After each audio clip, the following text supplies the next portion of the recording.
Paying attention to the things that we do well or the things that went our way throughout the day can sometimes take a lot of effort. We may be completely absorbed with something else to notice all the pleasant things that are happening all around us, or we may have trouble focusing on one thing because there's lots of other distractions going on. Remember, it's really important for us to build our ability to refocus on the things we do well and the things that go our way when our mind has a tendency to wander to all the negativity and criticism that may also be happening in both the internal and external world. Both positive and negative things happen dialectically on a regular basis. They coexist consistently.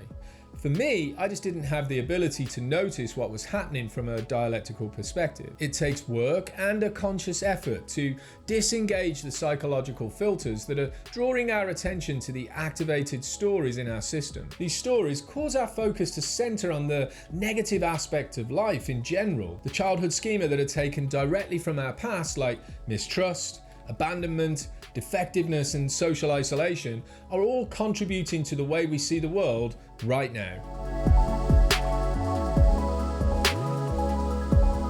If you're someone who's living a recovery lifestyle trying to change the tendency to use addictive, compulsive, or obsessive coping mechanisms, then your focus may only be on all the ineffective behaviours that you've got to change so that you can live the life you want to live. If all we do is focus on the things we aren't doing well, then the parts of our personality that may already be living the life we want to live are going to start to lose motivation and stop doing the things that they're already doing because of the internal narrative that's connected to this lack of gratitude and appreciation for what it is that they do. Paying attention to positive events helps build internal motivation.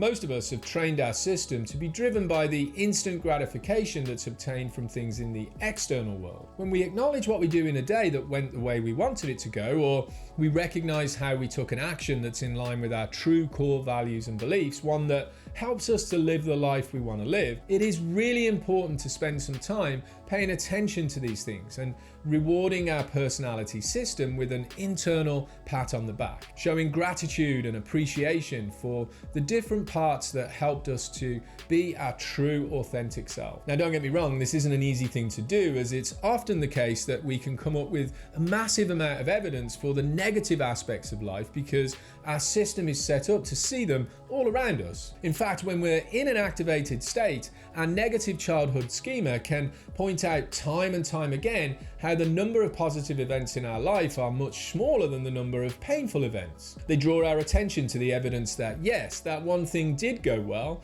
but take a look at all the things that didn't go the way we wanted them to. If our internal critics are dominant in our system, this is where they go to town, bringing the story to the forefront of our thinking. When this is the case, it can be really hard to tear our mind away from this particular point of view. It can be extremely difficult when we're blended with parts of our personality that are angry, resentful, or bitter about the way things currently are. It may even be true that these parts have the belief that feeling better about our lives will mean that we've given in some way, or we no longer need to be punished for all the bad stuff that we did in the past. Practicing the skills of mindfulness will help us with unblending from these parts, and using the skills of distress tolerance can help us disconnect from the ruminating thoughts or bring us back into a window of tolerance so we can process what's happening rather than what we think is happening because of the activated schema. Checking the facts can help us to see the psychological filters and the schemas that might be in place. In these types of situation though, refocusing our attention on the positive aspects of events is a great example of taking an opposite action. Completing a pros and cons worksheet can also activate the motivation we need to actually take the opposite action, and this in turn will help with building our awareness for the new, positive and pleasant experiences that we're trying to draw our attention to. For example, if I'm angry at someone and blended with a part that's rigidly attached to a particular story, I get stuck in the thoughts about how terrible this person has treated me, how it's not fair, and how I need to lash out and do something to change things back into my favour. I'm ruminating on the thoughts of this angry child in my personality system, and my focus is only on this particular point of view. If I get like this when I'm out doing other things and I'm not connected to the situation that I'm in, it's hard to pay attention to, say, the wonderful meal I'm eating with my family, or to enjoy the movie that I might be watching with my friends. As I said before though, positive events are not only limited to the things that happen around us, they're also related to the things that we do and the things that we achieve. No matter how small and insignificant these things may be, it's incredibly important to mindfully notice them. Research, not only connected in the development of dialectical behaviour therapy, but also in a wide variety of unrelated studies,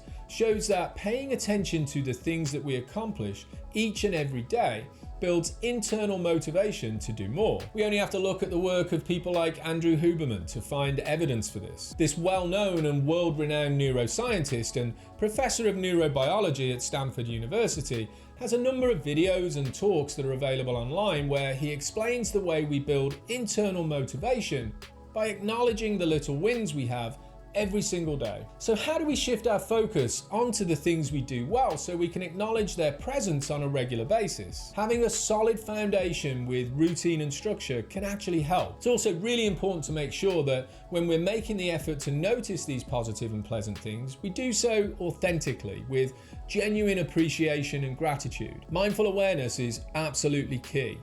Observing and describing what's happening, experiencing the moment exactly as it is, removing the judgment or opinion that we need to be somewhere else, and participating in acknowledging the event to the best of our ability right now. Try keeping a journal or a diary of noticing positive events and add to it every single day.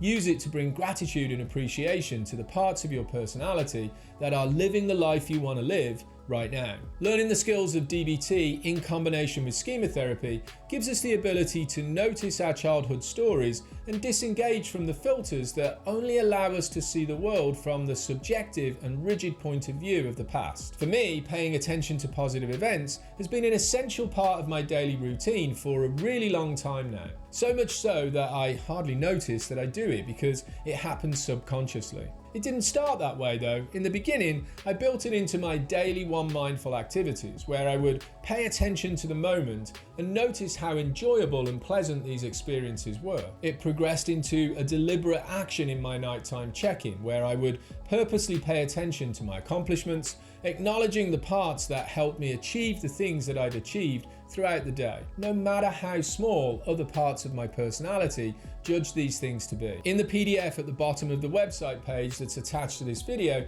you're going to find a worksheet associated with the nighttime check-in routine I developed for myself. Use this as a template to notice your accomplishments on a daily basis. When you complete it, try walking yourself into a state of wise mind or even into your own internal safe place and practice gratitude and appreciation for the different parts of your personality that took the actions that you notice. Practice one mindfulness to be in the moment and notice the pleasant events that are happening all around you all the time. While it's really important to notice the things that we want to change, as this is how we grow, it's also important to focus on the things that you do well. The little wins you have every single day, no matter how small and insignificant they may seem to be. Because this is exactly how we build the internal motivation to live the life we want to live. If you take a look around my YouTube channel or the pages of my website, you're going to find a lot more videos and handouts on this and many of the other skills associated with DBT and schema therapy. If you want to know more, come join the live online conversations that I facilitate each week on Zoom. I'll leave some links in the description below. And as always, if you like the content of this video, please subscribe to the channel, smash that like button, and turn on those notifications for all the latest from me and the Liberation Place. I hope this video gave you some insight for how you can use the skill of noticing positive events to build your own internal motivation. Thanks for watching. See you again soon. Take care, be safe, and be well.